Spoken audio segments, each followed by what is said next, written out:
오늘은 지난주에 이어서 새 교회 표에 대한 말씀을 나누도록 하겠습니다. 자, 올해 2026년도 저희 교회 표가 뭐죠? 제가 지난주에 앞서간 이들처럼이라고 해서 좀 헷갈리게 해드렸는데 죄송하고요. 네, 앞서간 자들처럼입니다. 자, 어떤 내용입니까? 기억을 한번 떠올려 봤으면 좋겠습니다. 앞서간 자들, 그러니까 우리의 신앙의 선배들의 사역을 기억하고 그들을 주의 깊게 살펴보고 또 그들을 본받으라, 이런 내용의 말씀이었습니다. 하지만 제가 지난주에 분명히 말씀드렸듯이 저자는 앞서간 자들의 모든 부분들, 모든 것을 기억하고 보고 본받으라 하지 않았습니다. 본받을 점에 대해서 굉장히 구체적으로 우리에게 알려줬는데요. 그게 뭐였습니까? 자, 말씀을 다시 한번 살펴보도록 하겠습니다. 7절 말씀 한번 읽어보겠습니다. 시작. 너희를 인도하던 자들을 생각하며 그들의 행실의 결말을 주의하여 보고 그들의 믿음을 본받으라. 자, 그러니까 단순히 우리에게 말씀을 전한 사람들, 이 사람들만 기억하라는 것이 아니고 그들이 우리에게 어떤 말씀을 전했는지, 또 그 말씀으로 우리의 삶을 어떻게 이끌었는지 그것을 기억해 보라는 겁니다. 또 주의하여 보라, 이것의 의미는요, 그들의 삶과 또 행실, 특히 그들의 삶의 결말을 주의 깊게 살펴보라, 이렇게 말씀하고 계시는 거고요. 또한 그들의 모든 면을 본받는 것이 아니고 콕 집어서 믿음을 본받으라고 우리에게 알려주고 있습니다. 그리고 제가 지난주에 저자가 이렇게 구체적으로 알려준 이유에 대해서도 언급했는데요.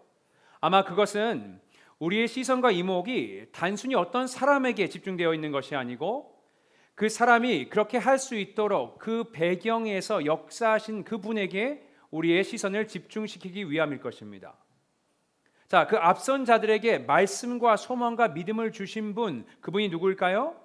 자, 8절 말씀 보시면 이렇게 나오죠. 예수 그리스도는 어제나 오늘이나 영원토록 동일하시니라. 네, 맞습니다. 바로 어제나 오늘이나 영원토록 변함없이 일하시는 예수 그리스도입니다. 그분에게 우리의 시선을 집중시켜라, 이런 내용입니다. 그리고 말씀드렸듯이 이 말씀은 그 당시의 박해와 시험, 또 고난 가운데 지쳐있던 유대인 그리스도인들에게 주어진 하나님의 위로요, 권면이요, 명령이었습니다. 더불어서 2000년이 지난 오늘 이 세대를 살아가고 있는 저와 여러분에게도 주어진 말씀입니다. 그래서 말씀드렸습니다. 2026년도에 분명히 시험이 있을 것이고 유혹과 고난의 문제들이 우리를 찾아올 것인데 그때 우리가 어떻게 반응하죠? 놀라거나 낙심하지 말고 또 세상적인 방법으로 해결하지 말고 믿음을 포기하지 말고 앞서간 자들처럼 예수님께서 주신 말씀과 소망과 믿음을 붙들고 함께 나아가자, 이렇게 말씀을 드렸습니다. 아멘이십니까? 네. 여기까지가 지난주에 나눈 말씀의 요약 버전입니다. 그리고 이것이 바로 올해 우리에게 개인적으로도 또 우리 공동체에게 주신 하나님의 과제요, 숙제입니다. 그런데요, 이게 다가 아닙니다. 이것만 하시면 주신 숙제를 반만 하신 겁니다. 왜냐? 파트 2, 그러니까 두 번째 파트가 있습니다. 그리고 미리 말씀드리지만 이 두 번째 파트는요, 좀 난이도가 있습니다. 자, 그런 이유로 이 두 번째 과제를 우리가 성공적으로 마치기 위해서는요, 반드시 성장하고 성숙해야 합니다. 그러니까 지난주에 말씀드린 것이 어린이 버전이었다면요, 오늘 드릴 말씀은 성인, 그러니까 어른 버전입니다. 자, 무슨 말씀인지 잘 모르시겠죠? 제가 조금 더 구체적으로 말씀드리겠습니다. 누군가가 나에게 앞서간 자였다면은 이제는 나도 성장해서 다른 누군가에게 앞서간 자로서 살아가야 한다는 겁니다. 그리고 생각해 보면요, 이건 너무나 자연스럽고 당연한 이치입니다. 우리는 영원히 아이일 수 없어요. 시간이 지나면 성장을 해서 성인, 그러니까 어른이 되는 겁니다. 또 시간이 지나면 자녀는 부모가 돼서 나의 부모가 나에게 하셨던 것처럼 나도 이제는 자녀들을 먹이고 입히고 돌보고 그들을 키워야 한다는 겁니다. 이 같은 것이 영적인 부분에도 적용이 돼요. 이와 마찬가지로 누군가의 인도를 받고 지도를 받던 내가 이제는 영적으로 성숙해져서 다른 사람을 섬기고 이끄는 리더의 모습이 되어야 한다는 겁니다. 이것이 너무 자연스럽고 당연한 사이클이에요. 하지만 이것이 당연하다고 쉽다는 말은 아닙니다. 왜냐? 우리 안에는요, 성장과 성숙을 거부하는 옛사람이 여전히 존재합니다. 이것을 성경적 표현으로 우리는 죄성이라고 부릅니다. 그래서 상대 입장을 생각하지 않고 자기 중심적으로 살아가고요. 또 나누기보다는 받기를 원하고 충분히 가졌음에도 불구하고 더 가지는 것을 욕심을 내는 것이 우리 안에 있습니다. 이런 상태가 심각해지면 이걸 뭐라고 하는 줄 아십니까? 이걸 전문 의학 용어로 PPS, 그러니까 피터팬 신드롬이라고 부릅니다. 여러분 피터팬 아시죠? 그죠? 피터팬이 누구죠? 시간이 들어도 나이를 먹지 않아요. 영원히 어른이 되지 않는 소년입니다. 피터팬이요, 네버랜드 신비한 섬에서 살아가면서 그 무엇에도 구속받지 않고 아무 책임도 지지 않고 그냥 자신이 원하는 대로 아주 자유분방한 삶을 살아갑니다. 그런데 우리에게도 이 피터팬처럼 영적 성장을 거부하고 성숙을 거부하는 어린아이가 살고 있다는 겁니다. 자, 그러나 올해 하나님께서 우리에게 바라시는 것은 분명합니다. 우리가 이제는 영적으로 성숙해져서 이제는 다른 누군가에게 앞서간 자가 되는 것, 그게 저와 여러분에게 주신 하나님의 과제이고 숙제입니다. 자, 그렇다면 오늘은 이 숙제를 어떻게 풀어가야 하는지 그것에 대해서 좀 구체적으로 살펴보도록 하겠습니다. 그런 의미에서 우리 히브리서 13장 7절을 또다시 한번 읽어보도록 하겠습니다. 읽습니다. 시작. 하나님의 말씀을 너희에게 일러주고 너희를 인도하던 자들을 생각하며 그들의 행실의 결말을 주의하여 보고 그들의 믿음을 본받으라. 자, 이 구절에서 행동을 요구하는 동사가 세 가지가 있다고 말씀을 드렸었는데, 자, 뭐였죠? 첫 번째는 생각하라, 기억하라였고요. 두 번째는 주의하여 보라. 세 번째는 본받으라입니다. 자, 지난주와 마찬가지로 이번 주에도 같은 말씀을 한 가지씩 살펴볼 텐데요. 오늘은 어른 버전으로 살펴보겠습니다. 자, 먼저 생각하라, 기억하라 했습니다. 구체적으로 뭘 기억하라 했죠? 하나님의 말씀을 너희에게 일러주고 너희를 인도하던 자들을 생각하라, 기억하라 했습니다.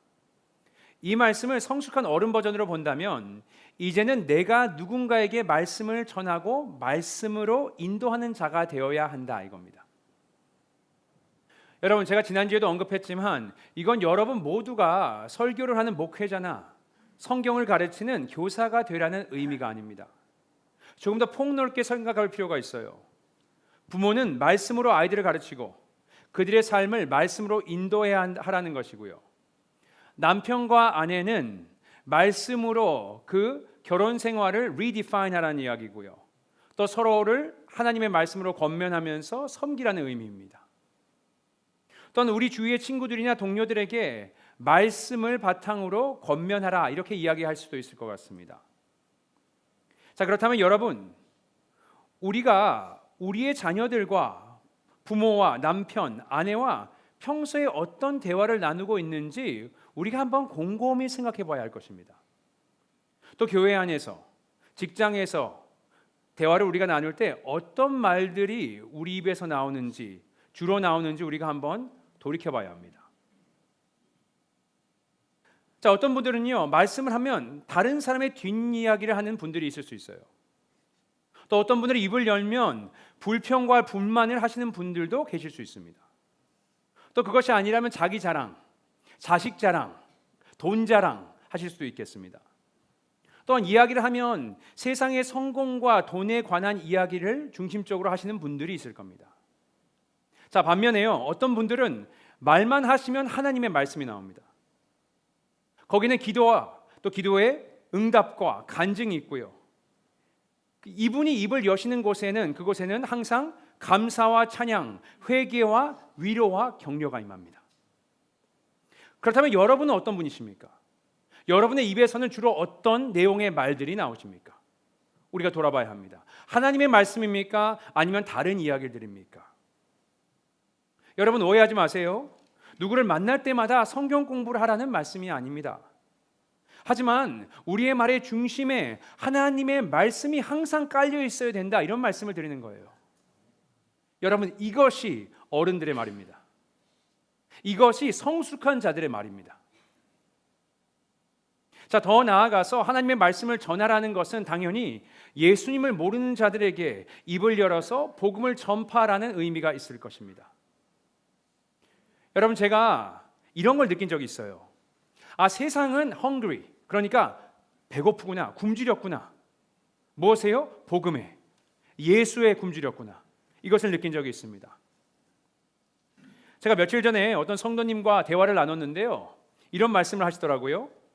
이분이 이제 병원에 입원을 하셨는데 그때 방문하는 사람들, 그러니까 의사도 있을 수 있고, 그죠? 간호사들, 또 방문객들한테 이분이 만날 때마다 때때마다 예수에 대해서 계속 이야기를 하셨대요. 그러니까 옆에 계신 아내분이 좀 이건 심하다 생각이 드셨나 봐요. 왜냐하면 이것을 좀 거북하게 느끼시는 분들이 분명히 있잖아요, 그죠? 그래서 어떤 의사들은, 또 간호사들은 좀 피한다는 그런 느낌도 들었답니다. 하지만 이분이 내가 잘못 생각했구나라는 깨달음이 있으셨대요. 자, 왜냐면요, 어떤 분, 그러니까 간호사였던 것 같은데 이분이 예수님의 이야기를 들으니까 그 앞에서 울면서 자신의 이야기를 꺼내놓고 기도를 해달라고 부탁을 했답니다. 여러분, 세상은요, 예수 그리스도의 복음에 굶주려 있습니다. 그리고 그 굶주림을 해결할 그 답, 하나님의 말씀은 저와 여러분이 갖고 있는 겁니다. 자, 여러분, 이스라엘 백성들이 저지른 실수가 뭔지 아십니까? 그들은 하나님의 말씀을 받았고 그 말씀을 잘 보존했습니다. 덕분에 우리가 히브리 성경, 그러니까 구약 성경을 온전히 볼 수 있게 된 거예요.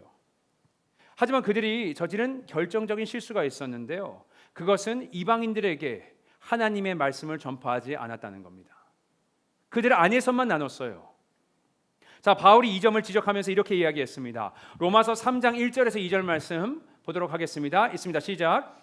그런즉 유대인의 나음이 무엇이며 할례의 유익이 무엇이냐? 범사에 많으니 우선은 그들이 하나님의 말씀을 맡았음이니라. 이렇게 이들이 하나님의 말씀을 맡았음에도 불구하고 그 말씀을 전파하지 않았다는 겁니다. 그들만 가지고 있었고 이게 문제였어요. 여러분, 우리에게도 맡겨진 하나님의 말씀이 있습니다. 복음이 있습니다. 나의 일상 대화에서 또 복음을 전함을 통해서 누군가에게 하나님의 말씀을 늘 선포하시는 그런 사람으로 기억되시기를 예수님의 이름으로 축복드립니다. 자, 그런데요, 하나님의 말씀을 전하는 것으로, 말로만 전하는 것으로는 충분치 않습니다. 저자가 뭐라고 권면하는지 다시 한번 읽어보도록 하는데요, 7절 말씀 제가 읽어드릴게요. 중간 부분입니다. 그들의 행실의 결말을 주의하여 보고. 여기서 행실은 말씀드렸듯이 way of life, 그러니까 라이프 스타일을 이야기하는 거예요. 삶의 모습을 이야기하는 거예요. 이렇게 저자는요, 앞서간 자들의 삶을 주의해서 지켜보라고 합니다. 이걸 어른 버전으로 제가 번역하자면 이렇게 되는 겁니다. 다른 이들이 나의 삶을 볼 수 있게 하라는 거예요. 나의 라이프 스타일을 보게 하라는 겁니다. 자, 왜 그렇습니까? 이것이 여러분 복음의 섭리입니다. 복음이 뭐죠? 복음은 단순히 정보가 아니에요. 우리의 말과 또 우리의 삶이 일치하지 않는다면 우리가 전하는 말은요, 힘을 잃게 될 것입니다. 한번 생각해 보세요. 말로는 예수 그리스도의 특별한 특출난 사랑에 대해서 우리가 이야기합니다. 하지만 실제로는 세상 사람들과 똑같이 미워하는 사람들을 미워하고 또 좋아하는 사람들만 사랑한다면 내가 말하는 예수 그리스도의 사랑, 힘을 잃을 수밖에 없는 겁니다. 또 생각해 보세요. 말로는 구원의 소망이 있다. 천국이 나를 기다리고 있다. 또 이 땅에서는 나는 잠시 나그네의 삶을 살고 있다. 이렇게 이야기하면서 실제 삶은요, 이 땅에서 영원히 평생 살아갈 것처럼 세상의 가치에만 매어져 있다면 여러분, 누가 그 말을 귀담아 듣겠습니까? 또한 우린 얘기하죠. 이것이 하나님의 진리다 이야기합니다. 하지만 막상 내 삶에 어려움이 닥쳤을 때 말씀에 의존하고 붙드는 것이 아니고 세상 사람들과 똑같이 반응한다면 여러분, 그 말은요, 더 이상 설득력이 없는 겁니다. 이 복음을 몸소 보여주신 분이 누구예요? 예수 그리스도예요. 하나님께서 뭐라고 하셨습니까? 말로 이렇게 얘기하셨죠. 너희를 사랑한다. 그리고 그 말씀을요, 증명하셨습니다. 어떻게 해요? 독생자 예수를 이 땅에 보내셨어요. 그리고 예수님께서는 우리와 함께 동고동락하시면서 복음을 전하셨고 병든 자들을 치유하셨습니다. 그리고 십자가에서 우리의 죄값을 대신 치르시면서 우리에게 생명을 내어주셨습니다. 이렇게 복음은 단순한 말이나 정보가 아니라 나의 삶에서 증명되어야 한다는 것입니다. 제가 설교 중에 이런 말을 들은 적이 있어요. 말씀 전하는 자를 십자가 뒤에 숨겨달라고. 여러분, 이게 과연 가능할까요? 저는 아니라고 봅니다. 하나님의 말씀을 전하는 자는요, 결코 십자가 뒤에 숨을 수 없습니다. 그리고 이건 저 같은 목회자, 설교자뿐만 아니고 하나님의 말씀을 맡으시고 전파하시는 여러분에게도 해당되는 말씀입니다. 자, 특별히 저자가 구체적으로 뭘 보라고 했습니까? 행실의 결말을 주의하려 보라고 했습니다. 자, 왜 결말을 강조할까요? 그건 말씀을 전하는 자, 복음을 전하는 자들이 그들의 결말이 그 정도로 중요하다는 겁니다. 그러니까 삶과 사역의 마지막이 어떠한지 우리가 주의 깊게 살펴봐야 한다는 거예요. 여러분, 제가 성경 인물 몇 명을 예로 들어드릴게요. 자, 공통점이 뭔지 한번 찾아보세요. 삼손이 있습니다. 사사였던 삼손이 있고요. 또 이스라엘의 초대 왕이었던 사울 왕이 있습니다. 엘리 제사장이 있습니다. 또 다윗의 아들이었던 솔로몬 왕이 있어요. 여러분, 이들의 공통점이 뭐라고 생각하십니까? 뭐라고 하시는 것 같은데 잘 안 들리니까. 다들 시작은 좋았어요. 하지만 결말이 좋지 않았습니다. 자, 몇 명만 자세히 살펴볼까요? 사울 왕은요, 원래 참 겸손한 자였습니다. 그래서 그가 왕으로 부름을 받았을 때 이런 말을 한 거예요. 사무엘상 9장 21절 말씀 한번 읽어볼까요? 읽겠습니다. 시작. 사울이 대답하여 이르되 나는 이스라엘의 지파의 가장 작은 지파 베냐민 사람이 아니니까 또 나의 가족은 베냐민 지파 모든 가족 중에 가장 미약하지 아니하나이까 당신이 어찌하여 내게 이같이 말씀하시나이까 하니. 자, 사울이 스스로 어떻게 평가합니까? 12지파 중에서도 가장 작은 지파 베냐민 출신이고 그 중에서도 우리 집안은 보잘것도 없고 나는 아무것도 아닌데 왜 나 같은 사람을 왕으로 부르십니까? 겸손함이 느껴집니다. 그리고 10장에 보시면 이런 사울에게 하나님의 영이 임했다 그랬습니다. 자, 그런데요, 시간이 지나죠. 사울이 어떻게 됩니까? 13장을 보시면요, 제사장만 드릴 수 있는 제사를요 본인이 직접 드려요. 왜? 사무엘이 늦게 왔다는 이유로. 본인이 판단하고 본인이 제사를 드립니다. 또 15장에 보시면요, 하나님께서 분명히 아멜렉을 진멸하라 그랬습니다. 하지만 순종하지 않고 그의 생각대로, 그의 판단대로 좋아 보이는 것들을 남겨둡니다. 자, 왜 이런 일이 벌어질까요? 겸손했던 사울이 변질돼서 교만해진 겁니다. 그래서 결국에 어떻게 됩니까? 하나님의 영이 떠나고요, 점도 보러 다닙니다. 그리고 결국에는 자결함으로 인생을 마감하게 되죠. 이것이 사울의 결말입니다. 그리고 그의 결말을 성경은 이렇게 요약했습니다. 우리 10장 13절에서 14절 말씀 한번 보도록 하겠습니다. 역대상입니다. 시작. 사울이 죽은 것은 여호와께 범죄하였기 때문이라. 그가 여호와의 말씀을 지키지 아니하고 또 신접한 자에게 가르치기를 정하고 여호와께 묻지 아니하였으므로 여호와께서 그를 죽이시고 그 나라를 이새의 아들 다윗에게 넘겨주셨더라. 보이시죠? 이렇게 시작과 끝은 굉장히 다릅니다. 자, 그럼 솔로몬은 어떻습니까? 처음에는요, 하나님께 하나님의 백성을 다스릴 수 있는 지혜를 달라고 겸손히 구합니다. 그러니까 하나님께서 너무 기뻐하셔서 그에게 지혜뿐만 아니고 부와 권세까지 다 주세요. 자, 그러나 결국 어떻게 됩니까? 정치적인 이유로 정치를 하기 위해서 그가 이방 여인들을 받아들이고 아내로 맞이합니다. 그리고 결국에는 하나님께로부터 마음이 떠나죠. 그리고 우상 숭배를 하게 됩니다. 그래서 결말을요, 이렇게 평가했습니다. 우리 한번 11장 4절 말씀도 보도록 하겠습니다. 열왕기상 말씀입니다. 시작. 솔로몬의 나이가 많을 때에 그의 여인들이 그의 마음을 돌려 다른 신들을 따르게 하였으므로 왕의 마음이 그의 아버지 다윗의 마음과 같지 아니하여 그의 하나님 여호와 앞에 온전하지 못하였으니. 자, 이렇게 시작은 좋았지만 마무리가 좋지 않았습니다. 여러분 어떠십니까? 여러분에게 이런 생각이 드실 수 있어요. 아, 나는 저 정도는 아니지. 아, 나는 아니야. 여러분 절대 방심할 수 없습니다. 사울도 또 솔로몬도 결말이 이렇게 났을 것이라고는 상상도 하지 못했을 겁니다. 왜냐하면 변질이라는 것이 우리가 눈치채지 못하게 서서히 천천히 일어납니다. 그래서 우리는 항상 처음과 비교했을 때 우리의 마음이 어떻게 변화했는지 체크해야 하는 것입니다. 사실 이게 목회자로서 제가 가지고 있는 기도 제목 중에 하나입니다. 변질하지 않는 것, 처음과 같은 것. 왜냐? 모두가 시작은 거창해요. 하지만 시간이 지나면서 첫사랑도 잃고 신앙에 대한 기대도 없어지고 나의 기도에는 간절함도 없고 믿음의 도전도 하지 않고 그냥 종교인이 되어버리는 겁니다. 그래서 우리가 변질하지 않도록 우리의 신앙의 본질을 우리가 지켜나가야 할 것이고 우리의 마음이 오염되지 않도록 우리의 마음을 여러분 잘 지켜나가야 한다는 것입니다.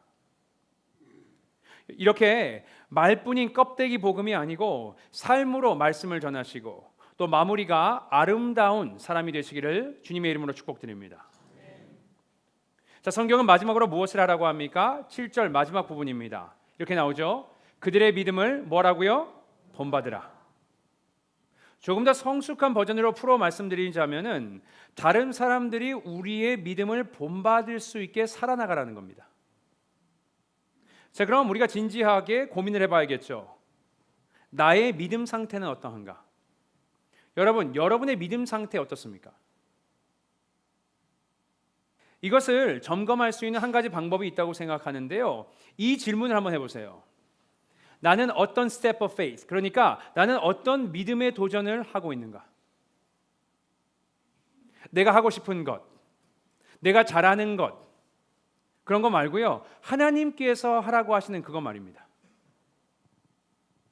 어떤 분에게 믿음의 도전이란 회사 동료에게 복음을 전하는 일일 수도 있어요. 아니면 우리 부모에게 예수 그리스도의 사랑을 전하는 방법일 수도 있습니다. 어떤 분에게 선교를 한 번도 안 가셨는데 선교에 도전하는 걸 수도 있어요. 어떤 분에게는 나를 아프게 한 사람을 용서하는 것이 이 step of faith, 믿음의 도전일 수 있습니다. 또 어려움을 당한 사람들을 조용히 잠잠히 뒤에서 섬기는 것, 교회에서 소외된 사람들을 위해서 내가 중보하는 것, 그것이 바로 믿음의 도전일 수 있습니다. 여러분은 어떤 믿음의 도전을 하고 계십니까?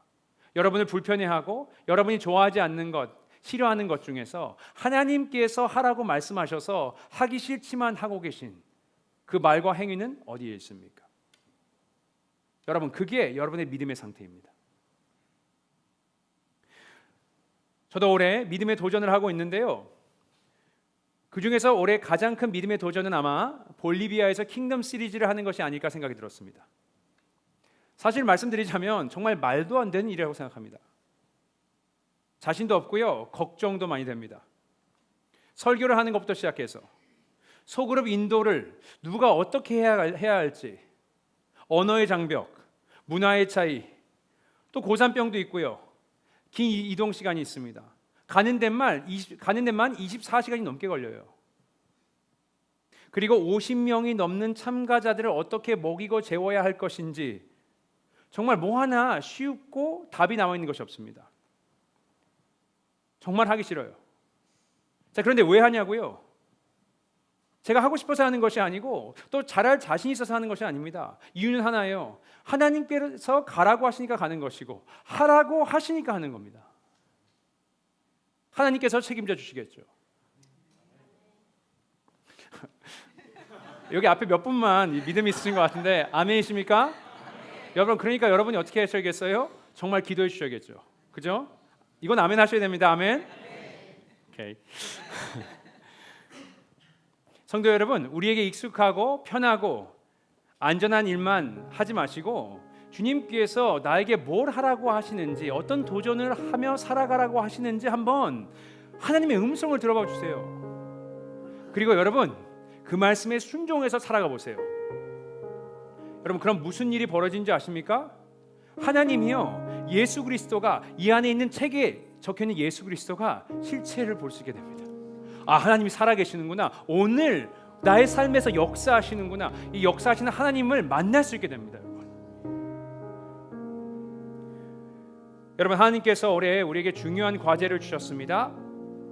우리도 이제 성장하여서 누군가에게 앞서간 자들이 되는 겁니다. 그러기 위해서는 요약해 드릴게요. 먼저 입을 열어서 하나님의 말씀을 전해야 합니다. 내 예수님을 모르는 자들에게 복음을 전해야 하고요. 또 나의 대화에서 하나님의 말씀이 흘러나와야 합니다. 나의 대화에서요, 여러분, 예수 그리스도의 향기가 드러나야 돼요. 또 말뿐만 아니고 나의 삶에서 하나님의 말씀이 진리임을 증명해야 합니다. 우리의 삶의 방향이 올바로 가고 있는지, 나는 끝을 향해 잘 가고 있는지 늘 돌아봐야 해요. 그리고 마지막으로 믿음의 도전을 통해서 우리의 믿음을 성장시켜야 할 것입니다. 이것이 앞서간 자들의 모습입니다. 여러분, 오늘 말씀이 부담이 많이 되실 거예요, 그죠? 예, 저에게는 모르겠어요. 여러분 전혀 부담이 안 되시는데 저에게는 이게 큰 부담이 됩니다. 왜냐? 저의 부족함을 제가 잘 알거든요. 불가능하게 느껴지실 수도 있어요. 여러분, 그런데요, 낙심하지 마십시오. 왜냐? 우리가 완벽해야 한다는 말이 아닙니다.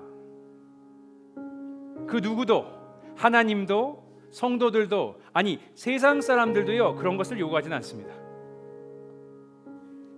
지난주에도 말씀드렸듯이 아브라함, 모세, 다윗 같은 사람들의 믿음에 대해서 언급하면서 말씀드렸잖아요. 그들도 쓰러졌고 흔들렸고 실패를 반복한 사람들이었다. 연약한 사람들이었어요. 자, 그렇다면 하나님께서는 우리에게 뭘 바라실까? 여러분, 싸우시는 겁니다. 하나님의 말씀 붙들고 살려고 애쓰는 그 모습. 넘어지면 일어나세요. 회개하세요.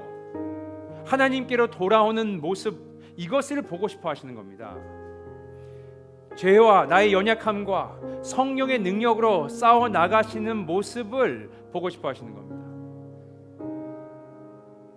여러분, 이게 우리가 다음 세대라고 부르는 우리들의 자녀들에게 물려줘야 할 신앙입니다. 만약 이것이 없다면 우리의 자녀들은 결국 살아계신 역사하시는 주님을 만나지 못하게 될 것입니다. 여러분, 주님을 이 책에서 끄집어내세요. 모시세요. 볼 수 있도록. 이것이 우리가 우리 자녀들에게 물려줘야 할 신앙입니다. 그래서 교회는 그냥 죽어있는 박물관이 아니고 살아있는 공동체의 모습을 회복해야 할 것입니다. 여러분, 다시 말씀드리지만 이제는 성경에 기록되어 있는 예수님이 나의 삶을 통해서 밖으로 나오시도록 우리가 해드립시다. 자, 교회에서 다음 세대에 대한 걱정이 많으시더라고요, 그죠? 교회에 젊은 사람이 없다. 몇 년 후면 우리도 유럽 같이 된다. 여러분, 다음 세대 걱정할 필요가 없습니다. 왜냐? 다음 세대가 문제가 아니에요. 우리가 문제입니다.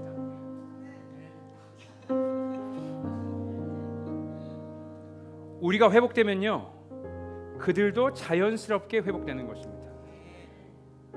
우리가 형식보다는 본질을 추구하고, 우리가 전통보다는 진리를 붙들고, 말보다는 삶으로 그 복음을 증명해 나간다면, 이렇게 앞서간 자의 삶을 따라서 그들도 그렇게 살게 될 것입니다.